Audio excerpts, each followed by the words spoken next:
اعوذ باللہ من الشیطان الرجیم، بسم اللہ الرحمن الرحیم۔ السلام علیکم ورحمۃ اللہ تعالی وبرکاتہ۔ ناظرین، آپ دیکھ رہے ہیں رمضان مبارک کی خصوصی ٹرانسمیشن جمال رمضان کے ساتھ۔ میں ہوں آپ کا میزبان علامہ محمد کاشف مدنی۔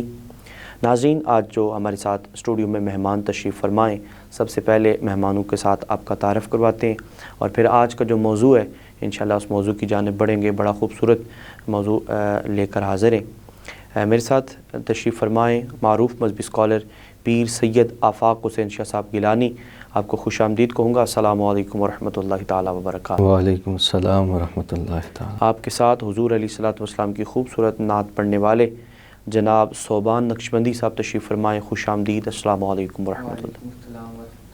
تو یقیناً ناظرین، آپ نے مہمانوں سے تعارف آپ کا ہوا اور مہمانوں سے آپ ملے۔ آج کا جو ہم موضوع زیر بحث لے کر حاضر ہیں وہ رجوع اللہ کے اعتبار سے ہے۔ رجوع اللہ کیا ہے اور اس کے حوالے سے ہم نے دیکھنا ہے۔ رجوع در حقیقت یقیناً لوٹنے کو ہی کہتے ہیں۔ اس کے اور بھی بہت سارے معنی ہو سکتے ہیں، لیکن ایک معنی یہ بھی اس کا ہے کہ رجوع لوٹنے کو کہتے ہیں، واپس پلٹنے کو کہتے ہیں، واپس آ جانے کو کہتے ہیں۔ یعنی کسی کام کی طرف انسان ان کی رغبت زیادہ ہے اور اس کام سے اللہ تعالیٰ روک رہا ہے اور نبی رحمت صلی اللہ علیہ وسلم بھی اس کام سے منع فرمایا حضور نے، تو اس کام سے رک جانا، اس کام کی طرف نہ جانا، یا اگر سادہ لفظوں میں یہ کہا جائے کہ جس راستے سے آپ کو اور مجھے روکا جائے اس راستے سے رک کر پلٹ آنا، واپس آ جانا، تو اس کو یقیناً رجوع اللہ کہتے ہیں۔ میں قبلہ پیر صاحب کی جانب بڑھوں گا۔ پیر صاحب یہ ارشاد فرمائیے گا کہ رجوع اللہ کیا ہے اور قرآن و حدیث کی روشنی میں ذرا ہمارے سننے والوں کے لیے آسانی فرمائیے گا۔ بسم اللہ۔ اعوذ باللہ من الشیطان الرجیم، بسم اللہ الرحمن الرحیم۔ قال اللہ تبارک و تعالی فی کلام المجید والفرقان الحمید، یا ایہا الذین آمنوا توبوا الی اللہ توبۃ نصوحا، صدق اللہ العظیم و صدق رسولہ النبی الکریم الامین، ونحن علی ذلک لمن الشاہدین والشاکرین، ان اللہ و ملائکتہ یصلون علی النبی، یا ایہا الذین آمنوا صلوا علیہ وسلموا تسلیما، اللہم صلی علی سیدنا و مولانا محمد وبارک وسلم۔ بعد از حمد و ثنا نہایتی قابل صد عزت و تکریم جملہ سامعین و سامعات، ناظرین و حاضرین، السلام علیکم ورحمۃ اللہ تعالی وبرکاتہ۔ سب سے پہلے میں ممنون اور مشکور ہوں حق نیوز جمال رمضان ٹرانسمیشن اور اس کی مینجمنٹ ٹیم کا، اور محترم قبلہ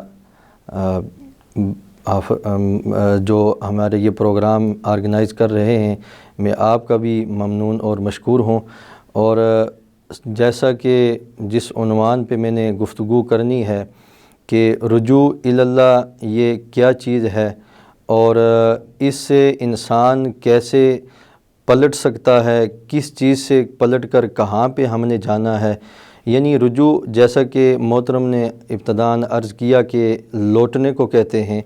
تو یہ لوٹنا ہم نے کہاں سے ہے اور یہاں جس مقصد کے لیے ہم حاضر ہیں، جس گفتگو کرنے کے لیے ہم یہاں حاضر ہوئے ہیں، اس اعتبار سے میں اس کے حساب سے آگے رجوع کو لے کر جاؤں گا۔ سامعین و ناظرین، میں نے جو قرآن مجید کی آیہ مقدسہ پڑھی، رب ذوالجلال نے فرمایا کہ یا ایھا الذین آمنوا توبوا الی اللہ توبۃ نصوحا، کہ اے ایمان والو، جب تم رب ذوالجلال کی بارگاہ میں توبہ کرو تو پھر تم نے توبہ کیسی کرنی ہے کہ پکی اور سچی توبہ کرنی ہے۔ اب میں یہاں پر تین چیزیں اس کو ڈسکس کر کے میں آگے پھر رجوع کو میں یہاں پر لے کے آؤں گا۔ سب سے پہلے تو ہم نے دیکھنا یہ ہے کہ توبہ یہ کیا چیز ہے اور استغفار یہ کیا چیز ہے۔ اب یہ دونوں قریب معنی ہیں، ایک ہی چیز ہے توبہ اور استغفار، لیکن ان کو جو ہے وہ آپ اصطلاحی انداز کے ساتھ دیکھیں تو توبہ ایک الگ معنی رکھتا ہے اور استغفار ایک الگ معنی رکھتا ہے۔ اب جیسے کہ قرآن مجید کی میں نے آیہ مقدسہ پڑھی کہ توبۃ نصوحا کے جو الفاظ ہیں، اب یہ بھی ایک الگ ایک مخصوص توبہ ہے، یعنی توبہ نصوحا یہ ایک الگ چیز، پکی اور سچی توبہ، یہ ایک الگ اس کا ایک مقام ہے، حیثیت ہے، اہمیت ہے، اس کی افادیت ہے۔ تو میں اولاً یہ عرض کروں کہ توبہ اور استغفار. اب ہم سب سے پہلے یعنی انسان ہے، خطا کا پتلا ہے، اس سے گناہ سرزد ہو جاتا ہے. یہ ایسا نہیں کہ انسان ہو اور گناہ سرزد نہ ہو، بلکہ معصوم عن الخطا تو انبیاء ہوتے ہیں اور محفوظ عن الخطا وہ اللہ کے برگزیدہ بندے ہوتے ہیں. ہم تو انسان ہیں، گاہے بگائے قدم با قدم کسی نہ کسی مقام پر جا کر ہم لڑکھڑا جاتے ہیں، رب کے حکم کی نافرمانی کر دیتے ہیں. لیکن وہ کتنا غفور الرحیم ہے، اس پروردگار عالم نے ہمیں وہ طریقہ کار بھی بتایا ہے، وہ رجوع کا ایک طریقہ بھی بتایا ہے کہ ہم بھٹک جائیں تو پلٹنا کیسے ہے. یہ رب نے ہمیں قانون قدرت بھی سمجھا دیا ہے. اب ہم نے دیکھنا یہ ہے کہ استغفار یہ کیا چیز ہے. استغفار یعنی ایک انسان ہے وہ افعال قبیحہ کرتا ہے، اس سے پلٹ جانے کا نام یہ استغفار ہے. اب توبہ یعنی انسان عام سمجھنے والے جو حضرات ہیں تو وہ توبہ اور استغفار کو ایک ہی چیز لے لیتے ہیں، لیکن حقیقت میں اگر دیکھا جائے تو استغفار گناہوں سے، افعال قبیحہ سے پلٹنے کا نام ہے، اور اس کے بعد رجوع الی الطاعہ یعنی جو رب کی بارگاہ یا اس جو اعمال صالحہ ہیں ان پر عمل کرنا یہ توبہ کہلاتی ہے. اب سامعین و ناظرین، یعنی استغفار افعال قبیحہ سے پلٹنے کا نام ہے، اور توبہ جو ہے وہ اعمال صالحہ کرنا، رب کی بارگاہ کے اندر جھکنے کا نام توبہ ہے. اب پھر ایک چیز اور میں عرض کروں جو میں نے بیان کیا تھا، توبہ نصوحہ. یعنی قرآن کے اندر رب ذوالجلال نے فرمایا کہ اے ایمان والو جب تم توبہ کرو تو توبہ نصوحہ کرو، یعنی پکی اور سچی توبہ کرو. اب اس کے اندر امام الانبیاء صلی اللہ علیہ وسلم نے فرمایا کہ جس طرح توبہ نصوحہ، اس معنی کو بھی میں لے کر آؤں گا، اور پھر پیر کرم شاہ صاحب الازہری رحمۃ اللہ تعالیٰ علیہ تفسیر ضیاء القرآن کے اندر انہوں نے بڑی خوبصورت اس کے اندر بات فرمائی ہے، اس کو بھی میں یہاں پہ کوٹ کروں گا. نبی اکرم صلی اللہ علیہ وسلم نے فرمایا کہ جس طرح گائے یا بھینس یا بکری کے تھنوں میں واپس دودھ پلٹ کر نہیں جا سکتا، اسی طرح جب بندہ خدا گناہوں سے توبہ کرتا ہے، وہ جب گناہ کی طرف پلٹ کر جس طرح دودھ واپس تھنوں کے اندر واپس نہیں جا سکتا، اسی طرح جو گناہوں سے اعتراف کرتا ہے، رب کی بارگاہ میں جھکتا ہے، وہ دوبارہ گناہ کی طرف نہ جائے، یہ توبہ نصوحہ ہوتی ہے. اب سامعین مکرم، ہم نے دیکھنا کیا ہے، اور پھر میں یہاں پیر صاحب کی بات میں کوٹ کر کے میں آگے پھر چلتا ہوں. پیر صاحب فرماتے ہیں کہ جس طرح شہد جو ہوتا ہے، شہد، اس سے موم اور جو دیگر اس کے اندر علائشیں ہوتی ہیں اس سے پاک اور صاف کر کے پھر یہ شہد اصل ناصح یعنی خالص شہد بن جاتا ہے. اور پھر اگر یہ نصوحہ یعنی اس سے اگر ماخوذ ہو تو اس کا مقصد کیا ہوگا کہ اس کا مقصد یہ ہوگا کہ انسان جو توبہ کرتا ہے وہ ریا، دکھلاوا اور نفاق اور ان جیسی دیگر علائشوں سے پاک، طیب اور طاہر توبہ ہماری ہونی چاہیے. تب جا کر ہم رب کی بارگاہ میں کیا ہوں گے کہ اس چیز سے ہم جو بری و ذمہ ہو جائیں گے کہ ہم نے رب کی نافرمانی کی تھی. پھر جب ہم ان چیزوں کو لے کر رب کی بارگاہ کے اندر صدق دل کے ساتھ جائیں گے تو یہ ہماری توبہ بھی ہو جائے گی، ہمارا استغفار بھی ہو جائے گا. اب میں سامعین مکرم ایک دو فضائل توبہ کے حوالے سے میں عرض کر کے پھر آگے چلتا ہوں. امام الانبیاء صلی اللہ علیہ وسلم، مجمع الزوائد کی ایک روایت، امام الانبیاء صلی اللہ علیہ وسلم کے ایک صحابی حضرت انس رضی اللہ تعالیٰ عنہ، آپ فرماتے ہیں کہ امام الانبیاء صلی اللہ علیہ وسلم نے فرمایا کہ بے شک لوہے کی طرح دلوں کو بھی زنگ لگ جاتا ہے، لوہے کی طرح دلوں کو زنگ لگ جاتا ہے، اور اس کو جلا بخشنا یعنی اس کی جو صفائی کرنا ہے وہ استغفار کے ساتھ ہی ممکن ہے. یعنی امام الانبیاء صلی اللہ علیہ وسلم کے اس فرمان مبارک کا مطلب یہ ہے کہ انسان ہے یہ جب اس کے اندر جو دل رکھا گیا ہے، یہ خون کا لوتھڑا، یہ طیب اور طاہر ہوتا ہے. یہاں پہ خدا اور مصطفیٰ کے جلووں کے علاوہ کوئی دوسری چیز ہمیں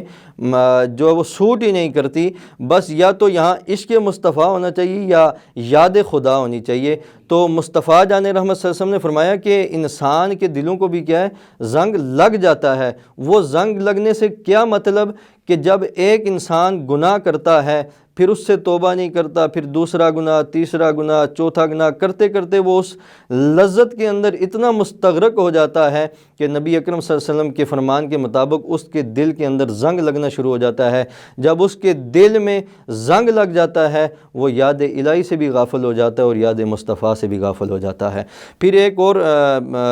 روایت ابن ماجہ کی، غالباً ابن ماجہ کی ایک روایت، حضرت عبداللہ ابن عباس رضی اللہ تعالی عنہما آپ فرماتے ہیں کہ انسان کو نا، جو میں حدیث کا مفہوم من حدیث میں کوٹ نہیں کر رہا، فرمایا کہ انسان کو توبہ کرتے رہنا چاہیے اور اس کو اپنے اوپر لازم کر لینا چاہیے، اور جو شخص توبہ کو اپنے اوپر لازم کر لیتا ہے تو رب ذوالجلال پھر اس پر کتنا کرم فرماتا ہے کہ اس کو ہر پریشانی سے دور فرما دیتا ہے۔ اور پھر یہاں تک بات ختم نہیں ہوتی کہ یہاں یہ پریشانیاں دور ہو گئیں، پھر فرمایا امام الانبیاء صلی اللہ علیہ وسلم نے کہ جو توبہ کو جو شخص اپنے اوپر لازم کر لیتا ہے تو رب ذوالجلال کیا کرم فرماتا ہے، کیا مہربانی فرماتا ہے۔ مصطفیٰ جان رحمت صلی اللہ علیہ وسلم نے فرمایا، اور یہاں میں رک کر یہ بات آگے کروں گا کہ آج دیکھیں ہم جو وہ کوئی جو کسی مصیبت کے اندر پڑا ہوا ہے، مصائب اور آلام کا سامنا کر رہا ہے، کوئی کس تکلیف کے، رزق کی کمی میں، اولاد کی کمی میں، یعنی ہر اپنے آپ دوسرے تیسرے شخص کے ساتھ جب ملاقات کرتے ہیں، پوچھیں بھائی صاحب کیسا گزر بسر ہو رہا ہے، وہ یہی کہے گا کہ حضرت یہ پرابلم ہے، بیٹا بیمار ہے، اولاد نہیں ہو رہی، رزق میں کمی ہے، مال میں کمی ہے، جو ہے وہ رزق ہمیں اتنا ملتا ہے، اتنا ملنا چاہیے، یعنی کو وہ جو ہے وہ خوشحال نظر، گلہ اور شکوے ہی کرتا نظر آئے گا۔ لیکن اس کا حل بھی ہمیں مصطفیٰ جان رحمت نے بتا دیا کہ جب تم توبہ کو اپنے اوپر لازم کر لو گے تو پھر رب ذوالجلال کیا تمہیں اس کا صلہ عطا فرمائے گا، فرمایا کہ ہر تنگی سے تمہیں راحت عطا فرما دے گا، ہر تنگی سے تمہیں راحت عطا فرما دے گا۔ اور یہاں تک بات ختم نہیں ہوئی، آج جو رزق کی کمی یا اس کے حوالے سے گلے اور شکوے کرتے نظر آتے ہیں، ان کو بھی مصطفیٰ جان رحمت نے یہ فرما دیا، فرمایا کہ جب تم توبہ کو اپنے اوپر لازم کر لو گے تو پریشانی دور ہو جائے گی، جو تنگی ہے اس میں راحت آ جائے گی، اور پھر تیسرا صلہ رب ذوالجلال کیا فرمائے گا، تمہیں وہاں سے رزق عطا فرمائے گا جہاں پہ تمہارا گمان بھی نہ ہوگا، جہاں تمہارا گمان بھی نہیں ہوگا، وہاں سے خزانہ غیب سے رب ذوالجلال تمہیں نعمتیں اپنی عطا فرمائے گا، رزق میں اضافہ فرمائے گا۔ ماشاءاللہ ماشاءاللہ قبلہ پیر صاحب بڑی خوبصورت انداز میں رجوع اللہ یعنی اللہ کی طرف لوٹ جانا اور بالخصوص اللہ کی قربت حاصل کرنے کے لیے لوٹ جانا، اس حوالے سے آپ سننے والوں کی رہنمائی کر رہے تھے۔ میں بھائی صوبان کی جانب بڑھوں گا، گزارش کروں گا کہ سرکار مدینہ صلی اللہ علیہ وسلم کی بارگاہ میں ہدیہ عقیدت پیش کریں۔ بسم اللہ۔ ان کا منگتا ہوں جو منگتا نہیں ہونے دیتے، ان کا منگتا ہوں جو منگتا نہیں ہونے دیتے، یہ حوالے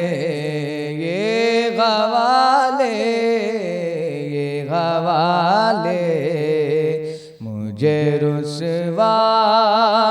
نہیں ہونے دیتے، میرے گھر عیب کی کرتے ہیں وہ پردہ پوشی، میرے گھر عیب کی کرتے ہیں وہ پردہ پوشی، میرے جرموں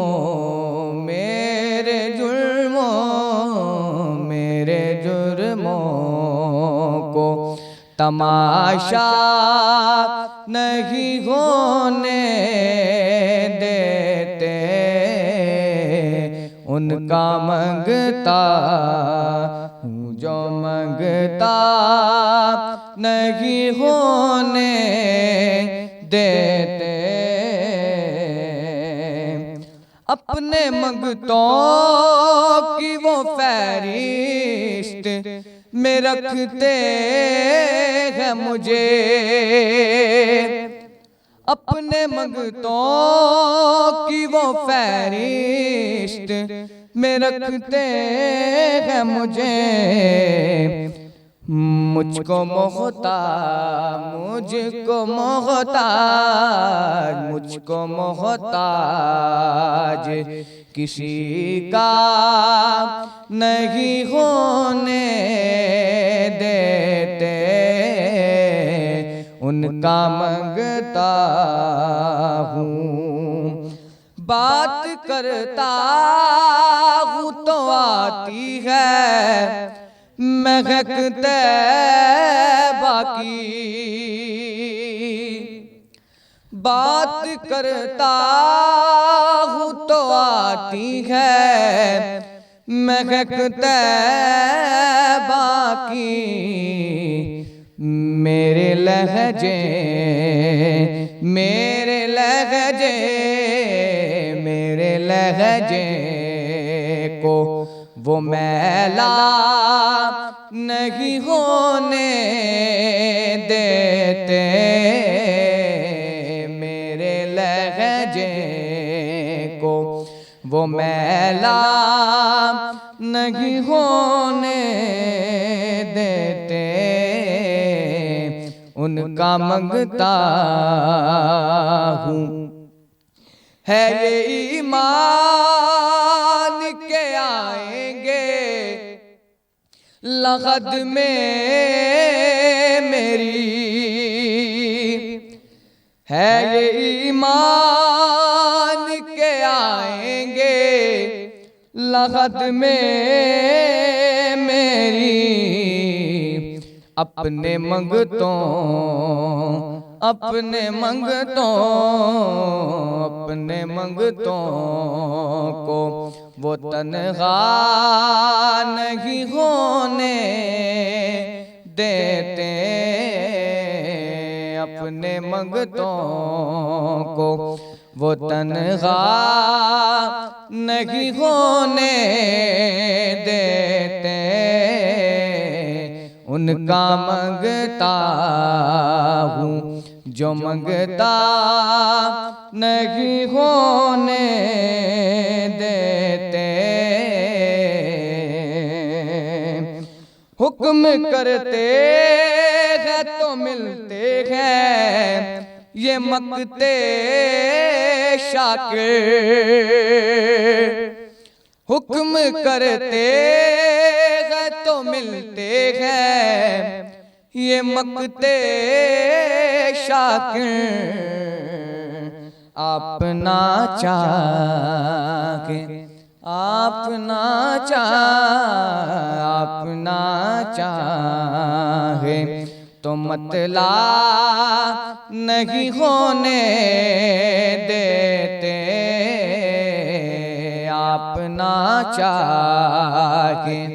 تو مطلع نہیں ہونے دیتے، یہ حوالے مجھے رسوا نہیں ہونے دیتے، ان کا منگتا ہوں جو منگتا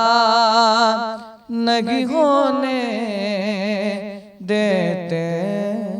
ماشاءاللہ ماشاءاللہ، بڑے خوبصورت اور احسن انداز میں سرکار مدینہ صلی اللہ علیہ وسلم کی بارگاہ میں ہدیہ عقیدت پیش کر رہے تھے۔ میں ایک دفعہ پھر قبلہ پیر سید افاق حسین شاہ صاحب کی جانب بڑھوں گا اور پوچھنا یہ چاہوں گا کہ ہر چیز کی کوئی نہ کوئی اہمیت ہوتی ہے اور ہر چیز کا کوئی نہ کوئی وقار ہوتا ہے، اور وقار اور اہمیت کے علاوہ کوئی بھی چیز ہے وہ بے معنی کہلاتی ہے۔ اگر اس کا معنی سمجھنا ہو، اگر اس کے کیا کہتے ہیں کہ اس کا قربت کو سمجھنا ہو، اور اگر اس کی فضیلت کو سمجھنا ہو، اگر اس کے معیار کو جانچنا ہو تو اس کی اہمیت کو دیکھا جاتا ہے۔ تو رجوع الی اللہ یہ بھی ایک خاص عمل ہے اور یقیناً یہ قربت کا سبب ہے، اور اگر اس کے بغیر میں تو یہ سمجھتا ہوں کہ انسان کامل مومن ہی نہیں ہو سکتا۔ تو مومن کامل ہوتا ہی وہی ہے جو اپنے گناہوں سے اور بالخصوص اللہ تعالیٰ کی طرف جب اسے بلایا جا رہا ہو تو وہ استقامت کا جبل بن جائے۔ تو اس کی اہمیت کے حوالے سے ذرا ارشاد فرما دیجیے۔ بسم اللہ الرحمن الرحیم. جس طرح میں نے ابتداً عرض کیا تھا، تو اب میں یہ بھی ضرور کہنا چاہتا ہوں سامعین اور ناظرین کے لیے کہ دیکھیں، کوئی بھی چیز ہے اس کی افادیت، اہمیت یا اس کی جو ابتداً اس کو سمجھنے کے لیے، جس طرح کہ ہم مدارس کے اندر یا کسی ایسی ادارے کے اندر ہم پڑھتے ہیں، تو ابتداً اساتذہ کرام مدرسین ہمیں یہ چیز سکھاتے ہیں کہ ابتداً اس کتاب کا ٹائٹل یہ ہے، اور اس کے اندر پھر ہمیں نیچے اس کے اندر وہ چیز دکھاتے ہیں کہ اس کا مصنف یہ ہے، مؤلف یہ ہے، اس کا ناشر یہ ہے، طبع یہ ہے، فلاں جگہ سے یہ چیز ملتی ہے، پوری ایک وہ ہمیں اس کی ڈیٹیل ہمیں بتاتے ہیں. پھر اس کے بعد پھر اگلی بات ہمیں کیا بتاتے ہیں کہ جب آپ اس کاٹھی کو الگ کر کے اگلے سٹیپ پہ جائیں گے تو وہاں پر ایک فہرست بنی ہوتی ہے، اور اس فہرست کے اندر جب ہم جاتے ہیں تو بالترتیب اس کتاب کے حوالے سے، اس ٹائٹل کے حوالے سے ہمیں عنوانات الگ سے لکھے ہوئے ملتے ہیں. پھر جب ہم ان کو پڑھتے ہیں، پھر جب ہم اس سے اگلے صفحے پہ جاتے ہیں تو ہمیں پیش لفظ ایک چیز میں نظر آتی ہے. جب ہم اس کو پڑھتے ہیں تو جب اس کو پورا مکمل کر لیتے ہیں تو ہمیں تقریباً آدھی کتاب سمجھ آ جاتی ہے. یہ ہمیں اساتذہ کرام سکھاتے ہیں، پڑھاتے ہیں. اسی اعتبار سے جب ہم کوئی شریعت مصطفیٰ کے اندر، احکام خدا کے اندر کسی چیز کو لیتے ہیں تو بیسک اس کی کوئی نہ کوئی وجہ ہوتی ہے، اس کی کوئی نہ کوئی ڈیٹیل ہوتی ہے کہ جس اعتبار سے وہ قرآن مصطفیٰ پر نازل ہوا. اب ہم نے دیکھنا یہ ہے کہ توبہ اور استغفار، اور یعنی رجوع اللہ کیسے ممکن ہے، کیسے کیا جا سکتا ہے. اب اس میں توبہ اور استغفار یہ ایک بڑی اہمیت اور افادیت کے حامل ہیں کہ توبہ یہ عربی زبان کا لفظ ہے،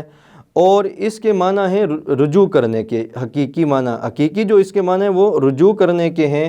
اور شریعت مصطفیٰ کے اندر جب اسے ہم لے کر آئیں گے تو اس کا مطلب کیا ہوگا کہ انسان جو قابل مذموم چیزیں شریعت کے اندر ہیں، یعنی رب کے احکام اور مصطفیٰ کی تعلیمات میں جو قابل مذموم چیزیں ہیں ان سے لوٹ کر، اور جو شریعت مصطفیٰ اور احکام خدا کے اندر قابل تعریف چیزیں ہیں ان کی طرف پلٹ آنا، یہ توبہ اور استغفار اور رجوع اللہ ہی کہلاتا ہے. اب سامعین و ناظرین، ایک بات میں حدیث مبارکہ کا مفہوم عرض کر کے میں آگے چلتا ہوں. امام الانبیاء صلی اللہ علیہ وسلم کے پاس ایک صحابی آئے اور عرض کی، یا رسول اللہ، مال کی کمی ہے، اولاد کی کمی ہے، پھلوں کی، رزق کی، یعنی اس طرح کی انہوں نے ہر اعتبار سے اپنی جو وہ بات مصطفیٰ کریم صلی اللہ علیہ وسلم کے آگے پیش فرمائی. تو امام الانبیاء صلی اللہ علیہ وسلم نے فرمایا ایک ہی بات کہ تم کثرت کے ساتھ استغفار کیا کرو. یعنی اولاد کی کمی ہو تو اس شخص کو کثرت کے ساتھ استغفار کرنا چاہیے، رزق کی کمی ہو تو کثرت کے ساتھ استغفار کرنا چاہیے، پھلوں کی کمی ہو، کوئی اور پریشانی ہو، مصائب اور آلام کا سامنا ہو تو کثرت کے ساتھ استغفار کرنا چاہیے. اور یہاں پہ میں آبرو ملت اسلامیہ استاد الاساتذہ شیخ الحدیث حضور قبلہ ابو الخیر پیر سید حسین الدین شاہ صاحب دامت برکاتہم العالیہ، سرپرست اعلیٰ تنظیم المدارس اہل سنت پاکستان اور محتمم اعلیٰ جامعہ رضویہ ضیاء العلوم راولپنڈی، آپ کے پاس ہم اکثر جاتے ہیں، ملاقات کا شرف حاصل ہوتا ہے تو کوئی عرضی پیش کرتے ہیں، حضور یہ پریشانی ہے، اس طرح کے معاملات ہیں، تو آپ ایک ہی چیز ارشاد فرماتے ہیں کہ کثرت کے ساتھ استغفار کیا کرو. رب کی بارگاہ میں جھک جاؤ، پھر رب تمہیں جھکنے، دنیا داروں کے آگے جھکنے نہیں دے گا، بلکہ اپنی بارگاہ کے اندر تمہیں وہ بلند مقام کس انداز کے ساتھ دے گا. جیسے کہ میں حدیث مبارکہ میں نے پڑھی تھی کہ جب انسان توبہ اور استغفار کو اپنے اوپر لازم کر لیتا ہے تو آٹومیٹکلی اس کے اندر جو وہ عاجزی آ جاتی ہے. جب انسان کے اندر عاجزی آ جاتی ہے تو وہ ڈائریکٹ رب کی بارگاہ کے اندر پہنچا دیتی ہے. یہی رجوع اللہ بھی ہے، یہی توبہ اور استغفار بھی ہے. تو جب انسان عاجزی اس کے اندر آ جاتی ہے تو پھر اسے یہ دنیا کوئی اس کے سامنے اہمیت نہیں رکھتی، بلکہ سب کا سب اسے فنا لگتا ہے. اگر بقا اسے نظر آتی ہے یا تو مصطفیٰ کا عشق نظر آتا ہے یا رب ذوالجلال کی قربت نظر آتی ہے. بڑی خوبصورت انداز سے شاہ صاحب آپ نے اصلاح کی اور اس کی آفدیت بھی بتائی اور اس کی اہمیت بھی بتائی. یقیناً استغفار کرتے رہنا اللہ تعالیٰ کی قربت کا ذریعہ اور رجوع اللہ ہی یہی کہلاتا ہے. اور یقیناً با یقیناً جو شخص استغفار اپنے اوپر لازم کر لیتا ہے، جو شاہ صاحب نے عرض کیا کہ رزق کی کمی ہے، مال کی کمی ہے، دنیا کے جو بھی مسائل اس کو ہیں، یقیناً وہ اس وظیفے کو اپنے اوپر لازم کر لے تو تمام مسائل کا سامنا جو ہے وہ اس سے انشاءاللہ عز و جل وہ بری و ذمہ ہو جائے گا، مسائل حل ہو جائیں گے، اللہ تعالیٰ اسے اپنے قربت یافتہ لوگوں میں شامل فرما دے گا۔ میں پروگرام کو آگے بڑھاتا ہوں، مزید صوبان بھائی کی جانب بڑھیں گے اور کہوں گا کہ آپ سرکار مدینہ صلی اللہ علیہ وسلم کی بارگاہ میں ہدیہ عقیدت پیش کریں۔ بسم اللہ۔ زندگی یاد مدینہ میں گزاری ساری، زندگی یاد مدینہ میں گزاری ساری، الحمدللہ زندگی یاد مدینہ میں گزاری ساری، عمر بھر کی یہ کمائی ہے ہماری ساری، دیکھ کر خلد بری دل نے کہا یہ فوراً، دیکھ کر خلد بری دل نے کہا یہ فوراً، کس نے تصویر مدینے کی اتاری ساری، کس نے تصویر مدینے